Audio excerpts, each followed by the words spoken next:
ஆனா தனி அறையில ஜெபம் பண்றேன், தனி அறையில என் பாவத்தை அறிக்கையிடுறேன், தனி அறையில நான் ஒரு நல்ல ஒரு வாழ்க்கை வாழ்றேன், எனக்கும் ஆண்டவருக்கும் நல்ல ஒரு தொடர்பு இருக்கு.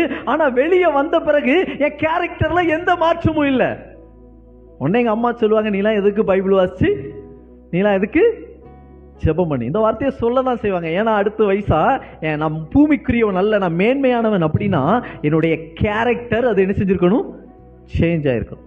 அது வரைக்கும் என்ன பார்த்தவங்க இப்ப வித்தியாசமாய் பார்க்கணும். அது வரைக்கும் என்ன கோபமா பார்த்தவங்க இந்த பையன்கிட்ட போய் உட்காந்து பேசலாம், சாந்தமான ஒரு பையன். அது வரைக்கும் என்ன பொய் சொல்லி பார்த்தவங்க இவன்கிட்ட போனா இவன் உண்மையை தான் என்ன செய்வான், சொல்லுவான். என் கேரக்டர் அது ரொம்ப சேஞ்ச் ஆயிருக்கணும்.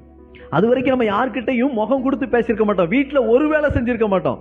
அது வரைக்கும் அம்மா பாத்திரம் கழுவிக்கிட்டு இருப்பாங்க, நம்ம சும்மா நம்ம டிவி பார்த்துக்கிட்டு இருப்போம், ஃபோன் நோண்டிக்கிட்டு இருப்போம். இப்போ என் கேரக்டர் சேஞ்ச் ஆயிடுச்சு அப்படின்னா எங்க அம்மாவுக்கு உறுதுணையா நான் போய் என்ன செய்யணும், பக்கத்துல நிக்கணும். நான் மேலானவன் அப்படின்னா எங்க அம்மாவுக்கு பக்கத்துல அவங்களுக்கு செய்ய வேண்டிய கடமைகளை நான் என்ன செய்யணும். இது வரைக்கும் நான் செய்யாத கடமையை இப்போ நான் செய்யணும். என் பிள்ளைங்களுக்கு செய்ய வேண்டிய கடமையை நான் என்ன செய்யணும்.